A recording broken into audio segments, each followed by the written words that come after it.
Welcome to Kannada Tech for VI.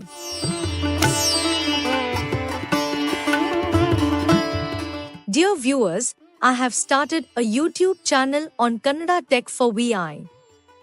The contents of this channel include the following.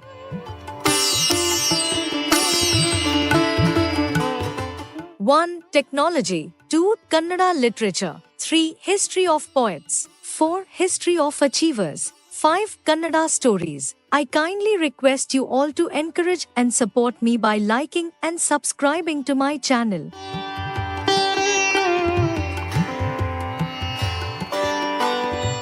This is specially created for the visually challenged. If you like our videos, please subscribe, like, and do share our videos to your friends. Thank you.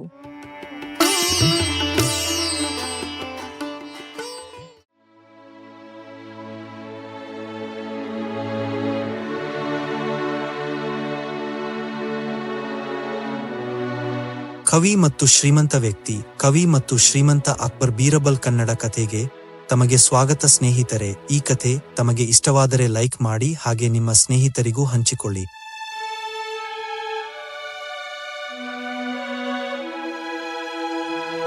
ಒಂದು ದಿನ ಒಬ್ಬ ಕವಿ ಶ್ರೀಮಂತನನ್ನು ಭೇಟಿಯಾಗಲು ಹೋದನು ಮತ್ತು ಬಹುಶಃ ಅವನು ಶ್ರೀಮಂತನಿಗೆ ಸ್ವಲ್ಪ ಪ್ರತಿಫಲವನ್ನು ನೀಡಬಹುದೆಂಬ ಭರವಸೆಯೊಂದಿಗೆ ಅವನಿಗೆ ಅನೇಕ ಸುಂದರವಾದ ಕವಿತೆಗಳನ್ನು ಹೇಳಿದನು.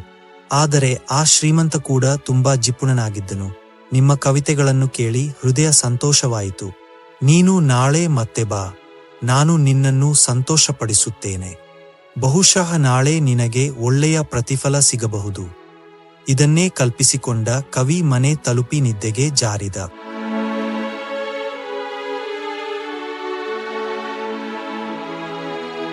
ಮರುದಿನ ಅವನು ಮತ್ತೆ ಆ ಶ್ರೀಮಂತನ ಭವನವನ್ನು ತಲುಪಿದನು. ಸಿರಿವಂತ ಹೇಳಿದ, ಕೇಳಿ ಸಾರ್, ನೀವು ನಿಮ್ಮ ಕವಿತೆಗಳನ್ನು ಹೇಳಿ ನನ್ನನ್ನು ಹೇಗೆ ಸಂತೋಷಪಡಿಸಿದ್ದೀರೋ ಅದೇ ರೀತಿಯಲ್ಲಿ ನಾನು ನಿಮ್ಮನ್ನು ಕರೆಯಲು ಸಂತೋಷಪಡುತ್ತೇನೆ. ನೀನು ನಿನ್ನೆ ಏನನ್ನೂ ಕೊಡಲಿಲ್ಲ, ಹಾಗಾಗಿ ನಾನು ಏನನ್ನೂ ಕೊಡುತ್ತಿಲ್ಲ. ಲೆಕ್ಕವು ಇತ್ಯರ್ಥವಾಯಿತು. ಕವಿಗೆ ತುಂಬಾ ನಿರಾಶೆಯಾಯಿತು.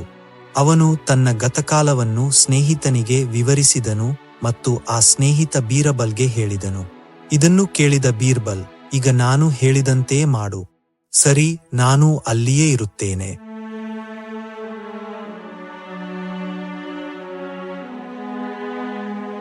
ಕೆಲವು ದಿನಗಳ ನಂತರ ಬೀರಬಲ್ನ ಯೋಜನೆಯ ಪ್ರಕಾರ ಕವಿಯ ಸ್ನೇಹಿತನ ಮನೆಯಲ್ಲಿ ಊಟದ ಕಾರ್ಯಕ್ರಮವನ್ನು ನಿಗದಿಪಡಿಸಲಾಯಿತು. ನಿಗದಿತ ಸಮಯಕ್ಕೆ ಶ್ರೀಮಂತರೂ ಬಂದರು. ಆ ಸಮಯದಲ್ಲಿ ಬೀರಬಲ್, ಕವಿ ಮತ್ತು ಇತರ ಕೆಲವು ಸ್ನೇಹಿತರು ಸಂಭಾಷಣೆಯಲ್ಲಿ ನಿರತರಾಗಿದ್ದರು. ಸಮಯ ಕಳೆದರೂ ಎಲ್ಲಿಯೂ ಊಟ ತಿಂಡಿಗಳ ಸುಳಿವಿರಲಿಲ್ಲ. ಮೊದಲಿನಂತೆ ಮಾತುಕತೆಯಲ್ಲಿ ನಿರತರಾಗಿದ್ದರು. ಶ್ರೀಮಂತರ ಚಡಪಡಿಕೆ ಹೆಚ್ಚುತ್ತಿತ್ತು. ತಡೆಯಲಾರದೆ, ಊಟಕ್ಕೆ ಸಮಯ ಯಾವಾಗ? ನಾವು ಇಲ್ಲಿ ತಿನ್ನಲು ಬಂದಿಲ್ಲವೇ? ಆಹಾರ, ಯಾವ ರೀತಿಯ ಆಹಾರ? ಬೀರಬಲ್ ಕೇಳಿದನು. ಶ್ರೀಮಂತನು ಈಗ ಕೋಪಗೊಂಡನು. ನೀವು ಏನು ಹೇಳುತ್ತೀರಿ? ನೀವು ನನ್ನನ್ನು ಇಲ್ಲಿಗೆ ಊಟಕ್ಕೆ ಆಹ್ವಾನಿಸಿಲ್ಲವೇ? ತಿನ್ನಲು ಯಾವುದೇ ಆಹ್ವಾನವಿರಲಿಲ್ಲ. ನಿಮ್ಮನ್ನು ಮೆಚ್ಚಿಸಲು ಊಟಕ್ಕೆ ಬರಲು ಅವರನ್ನು ಕೇಳಲಾಯಿತು. ಬೀರಬಲ್ ಉತ್ತರಿಸಿದ. ಶ್ರೀಮಂತನ ಪಾದರಸವು 7ನೇ ಸ್ವರ್ಗಕ್ಕೆ ಏರಿತು. ಕೋಪದ ಧ್ವನಿಯಲ್ಲಿ, ಇದೆಲ್ಲ ಏನು? ಗೌರವಾನ್ವಿತ ವ್ಯಕ್ತಿಯನ್ನು ಈ ರೀತಿ ಅವಮಾನಿಸುವುದು ಸರಿಯೇ? ನೀನು ನನಗೆ ಮೋಸ ಮಾಡಿದೆ.